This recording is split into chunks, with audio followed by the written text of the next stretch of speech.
Sí, a ver, creo que por ahí lo que pasa con la innovación es que a veces se lo pone en el lugar de las grandes, solo las grandes descubrimientos, ¿no? Estamos acostumbrados de chicos a que cuando nos hablan de innovación y nos iluminan con un cohete que va a la luna o que va y vuelve, o autos nuevos o grandes tecnologías, y yo creo que eso con el tiempo lo que va haciendo es que las personas se dejan de considerar innovadoras.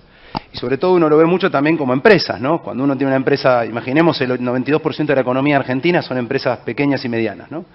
Y siempre que se habla de innovación, se habla de los grandes logros de las grandes compañías. Entonces de repente la empresa se mira y dice, bueno, yo no estoy innovando, yo no voy a poder nunca, tal vez, hacer una de esas revoluciones. Entonces creo que lo que hay que entender es que la innovación es un proceso natural al ser humano. Todo el tiempo estamos innovando porque estamos resolviendo problemas, y lo que hay que hacer es poner en valor ya no solo las grandes innovaciones, sino las pequeñas. No sé, de repente lograste reducir un proceso administrativo que tenía 5 sellos y por alguna razón era así, ¿no? Hay que entender que estamos siempre estereotipados, ¿no? Las cosas funcionan y bueno, seguimos en ese rumbo y nadie se cuestiona nada, y de repente un empleado dice, me parece que puede ser en 2. Y eso es una innovación, y hay que ponerlo en valor. Acá el liderazgo es muy importante. Hay que poner en valor eso. Así que bueno, mejoramos el proceso administrativo. Eso es innovación. Entonces digo, ¿hay que dejar de hablar de innovación? No, no se puede. El mundo está innovando y necesitamos innovar cada vez más rápido, pero me parece que a veces hay que bajar un poco la aspiración, ¿no? No pretendamos, hay que descubrir la nueva fórmula. No, tranquilo. Vamos a resolver los problemas cotidianos de nuestros clientes e internos y vamos de a poquito a meter ese concepto de innovación en lo cotidiano. El concepto de innovación transversal, ¿no? O como yo llamo, el déficit por la falta de innovación colaborativa. ¿Qué es esto? Todos los días nosotros nos enfrentamos en una organización a problemas. Las personas individualmente se enfrentan a problemas. Pero muchas veces no los comentamos por miedo a la represalia o a quedar estigmatizados como que cometimos un error, y eso hace que el error que yo no cuento lo comete mañana otro, digamos. Entonces, lo mismo cuando uno hace algo bien. Suponete que yo hago algo bien, de manera, digamos, proactiva, algo que no estaba en el proceso, pero no lo cuento. Entonces, le privo al resto de la organización que cuando se enfrente al mismo problema pueda resolverlo de la misma manera. La innovación colaborativa lo primero que dice que es transversal, ¿no? Y que nadie mejor que el que se enfrenta todos los días a un problema para darte una idea de cómo resolverlo. Por lo cual acá hay un cambio cultural que es, y la pregunta para cada uno de nosotros es, ¿cuánto tiempo realmente le dedicamos a escuchar a las personas y que nos describan los problemas a los que se enfrentan? Que no es una inversión de presupuesto al menos, sino es tiempo, ¿no? Y algo que aprendí, por ejemplo, trabajando con Disney. En Disney, por ejemplo, no existe rechaza mucho la palabra problema, ¿no? Ya Walt en su momento decía, no quiero el problema, porque el problema siempre busca un culpable. Y a veces creemos que cuando encontramos el culpable, el problema no se va a repetir. Y lo que nos enseña la historia es que se vuelve a repetir, porque posiblemente sea un problema de procesos. Entonces cambian algo que es fundamental en el mindset para empezar a innovar, que es, en vez de hablar de problemas, hablamos de oportunidades de mejora. No es lo mismo. Entonces, de repente, tuvimos un problema en operación, algo salió mal, un cliente se quejó porque no pudo funcionar la tarjeta, y en vez de volvernos locos en buscar el culpable del proceso, ¿por qué faltó? Decimos, esto es una oportunidad de mejora, porque seguramente le debe estar pasando a más personas. Entonces, cuando uno empieza a decir, vamos a salir a buscar oportunidades de mejoras en lo cotidiano, ¿qué oportunidades de mejora tenemos en la administración? ¿Qué oportunidades de mejora tenemos en la atención? ¿Qué oportunidades de mejora tenemos en la comunicación? Empieza a girar todo de otra manera. Hay que tener una cultura para que la organización sea, digamos, de alguna manera receptiva a que esas personas lo puedan hacer. Hay que prepararse para algo. Si uno va a salir a preguntar en la organización qué oportunidades de mejora dan y te dan oportunidades de mejora o ideas, tenés que dar respuesta, porque eso a veces también no pasa. Decimos que queremos innovar, abrimos el diálogo, pero después no decimos qué pasó. Entonces la gente se frustra y dice, acá mejor seguir haciendo lo que estamos haciendo que decir ideas porque nadie te escucha. Entonces es un cambio cultural, por eso es tan difícil. Y transversal, de abajo hacia arriba, hacia los costados, y ahí empieza a girar un poquito la tecnología por una cuestión ya matricial. El tema de colaboración es más natural, es más frecuente, y todas las empresas están más abiertas, y hasta es más frecuente que, por ejemplo, una fintech muy chica pueda llegar a acceder a Mastercard, que es una gran empresa, y haya colaboración, ¿no? Pero hay otras industrias donde esto no es tan así, tal vez en la manufactura o en industrias más tradicionales todavía está eso, ese miedo a... Me van a robar la idea. Porque, ¿qué pasa? Para innovar colaborativamente hay que compartir. Yo no puedo decirte, a ver, dame lo tuyo, yo te doy lo mío, y especular, porque si no, no se da esa simbiosis que uno está buscando o esa sinergia.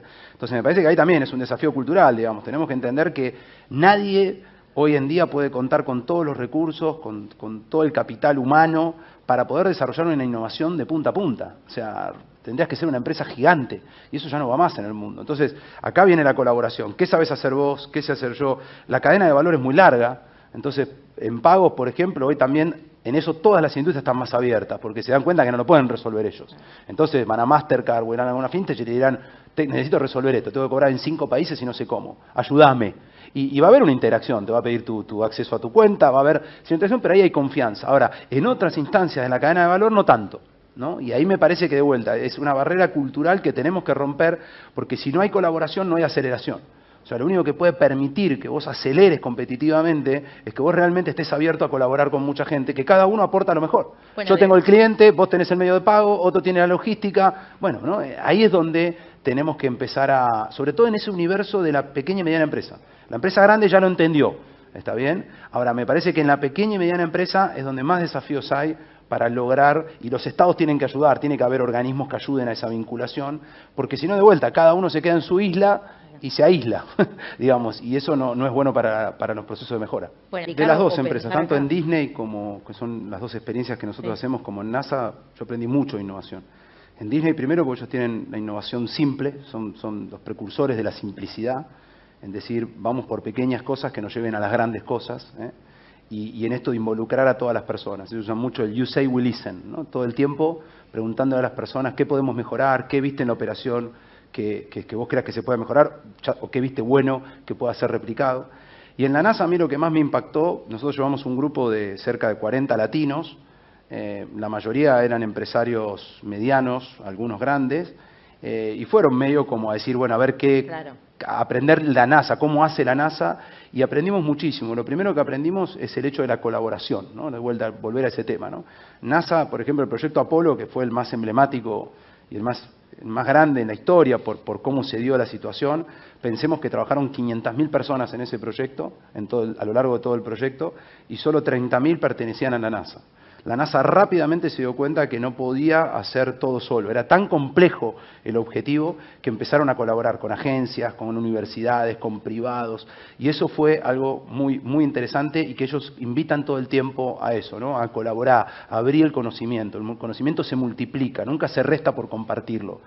Y otra cosa es la frustración, ¿no? Que ahora está medio de moda esto, hablar del fracaso. Bueno, la NASA tiene una historia de muchísimas frustraciones. Si uno va al Apolo, precisamente, recordemos que el Apolo 1... una de las primeras pruebas con 3 astronautas arriba del Apolo 1, en una prueba se prende fuego la nave junto con la gente adentro y encima con transmisión en vivo, o sea, se escuchó la muerte de las personas, ¿no?